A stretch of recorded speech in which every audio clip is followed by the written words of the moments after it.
Jeff Blau heads up Related Companies, one of the most powerful real estate developers in New York City.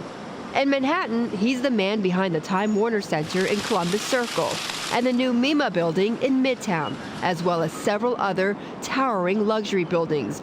But in the spotlight now is his latest venture, the Hudson Yards, a redevelopment of 26 acres on Manhattan's West Side. Well, Related is also investing in many distressed properties here in the U.S., adding to its $20 billion global real estate portfolio. Jeff is here with me. He is, of course, the president of Related Companies, joining us in studio. Jeff, great to have you back with us. Glad to be here. It was back in January that you were here. I think so. Okay, so let's first talk about the commercial real estate market. Sure. We had several people on this week, Tony Malkin, Billy Macklow, and Bruce Ratner, all saying that there seems to be some good demand out there. What are you seeing right now? Well, the commercial side, I'll talk about Hudson Yards a little bit, because commercial will really anchor our Hudson Yards development. Yes. Our first phase has over 5 million square feet of commercial space. Very different type of space than I think they were all talking about, which are smaller, speculative office buildings. These are large build-to-suit spaces. These office towers are over 1 million square feet, as large as 2.5 million square feet. When we started working on this a year plus ago, the answer from corporate tenants was, we don't want to make any decisions right now. Like they all said, we prefer just to extend our lease and pay a little more even to do that. Right. What we are seeing now from the large corporate tenants is they can basically take their 3 or 4 locations spread out through the city, consolidate into one building, get a build-to-suit, get all the latest technology, backup power, green technology, take 80% of the square footage they have now in much more efficient space, and effectively pay the same rent they're paying today for this brand new great product. But they have to commit to a 20-year lease. Okay. And so they are now willing to do that. What changed that? And so I think that really speaks to corporate confidence that we are seeing in the market. Certainly the last couple of weeks has shaken that a little bit. Right. But I think the large corporate, the multinationals, are seeing good profitability and are willing to make those commitments now. One of the things that Ratner and Macklow have both said, though, is that they're happy not to rent out or lease out to big financial services firms right now because there's all these concerns about their profitability and layoffs. But you can't avoid that, though, with big spaces like yours, right? I think we will have at least one large financial tenant, but the demand has really come across all sectors. A lot of media interest. But financial service sector will be a part of it. On the residential side, renting doing better than buying? New York City is an island unto itself. The demand in New York has been incredible. This year we've had our biggest rent growth we've had in a decade. What is that? Well, we are back to essentially pre-downturn rents at this point. Really? Our MEMA building, which you just showed, has had an incredible lease up. We're 2/3 leased. We're achieving record rents of about $78 a foot on the rental side, which has just been incredible for us. So we're very, very excited about the rental market. Buying, though, condos? The for-sale market has been slow, but there's also less product. Everyone really stopped producing over the last couple of years. And so there's not a lot of exciting new product on the market.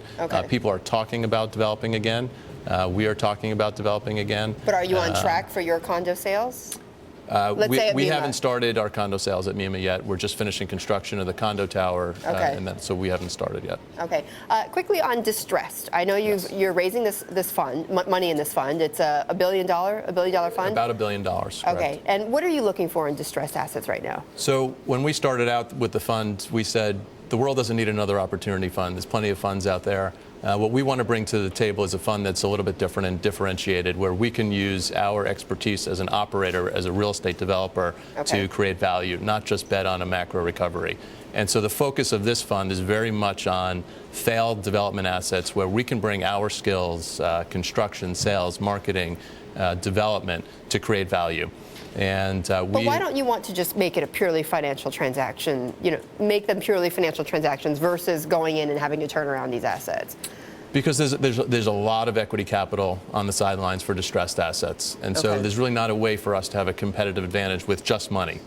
So the idea is to find deals that require expertise in addition to capital, and that's where we've been the most successful. Before we get more into the property market, though, Jeff, I do want to ask you about SJB National Bank, which is a bank that you started. It was in 2009 with 2 of your executives at Related.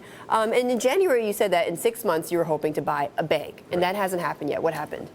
So SJB is actually a license. It's not actually a bank. It's a charter, Right, pre-approved charter from the OCC and the FDIC, in which we raised some capital around to pursue failed banks in the United States.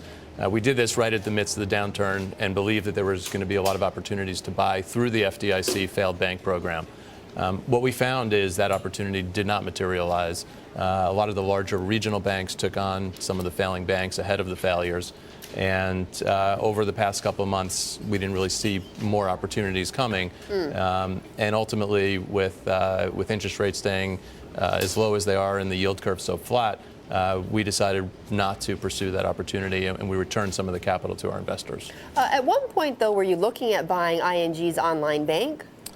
We did look at ING, although that wasn't a... Why does that make you smile? It's an acquisition we looked at seriously. We spent a lot of time on it. And what happened? Ultimately, as you know, Capital One Yes. was successful making that deal. It was a very large transaction. We're disappointed because I think that the future of banking today is really going to be away from the branch system and more towards an online network.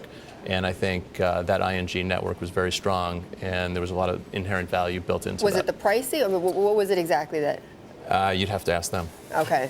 Well, I mean, you spoke about the yield curve flattening. This is a way to kind of relate what's happening in the macro markets to how it's affecting an investor right now. Do you see the banking environment kind of stabilizing, or do you think that you're basically saying that there may not be opportunities for that banking sector because of the way interest rates are moving right now? Right. I mean, I think there's two questions built into that, and you just talked about the mortgage mess. So we have a lot of our banks still choking on past mistakes, right? So whether it's residential or commercial or other issues they have on their balance sheet, and I still think it's going to be a bit of time before that's worked through the system. Our issue was less about that problem and more about, can banks be successful going forward in the future? And I think that's where we had a problem kind of working our way through that. All these banks with lots of liquidity, where are they actually going to invest? How are they going to make profits in the future? And I think that's where the yield curve problem becomes an issue. It's hard to be a spread lender. Which is what you wanted to do. Which is what we wanted to do. And so I think in the future, you're going to have to see banks become more and more efficient. They're going to have to go to online networks. They're going to have to shed jobs, which we're already seeing, unfortunately.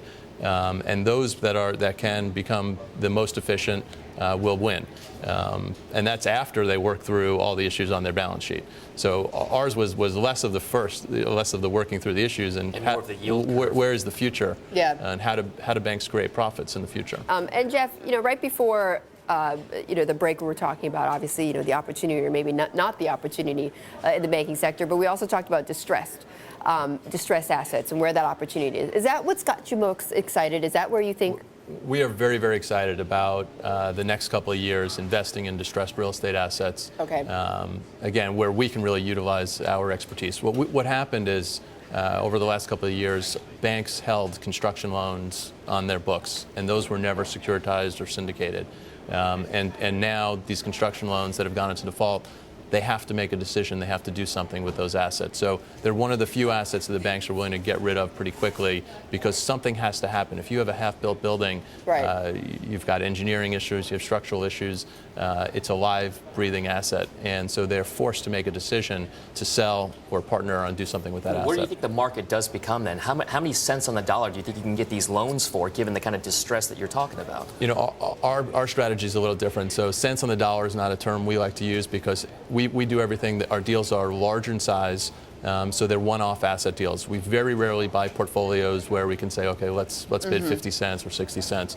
We would look at each individual asset. We'd come up with a business plan for that asset, what we can do with it, and then value what's there. So you may have, in Chicago, we just bought a half-built building. It was supposed to be a 92-story. Is that on Wacker Drive? On Wacker Drive. Okay. So a 92-story Shangri-La and condos, something the market absolutely did not need. The developer stopped construction. It sat there for 2 years as a concrete shell, 26 stories. And so what we did is we made a deal with the lienors, the mechanics liens, the contractors who had built the building, who had trade claims. We bought all their trade claims, and that got us ownership of the building. We redesigned the building completely. It'll now be 52 stories instead of 92 stories. It'll now be multifamily rentals instead of a Shangri-La. The rental demand in Chicago, like New York, is very, very strong.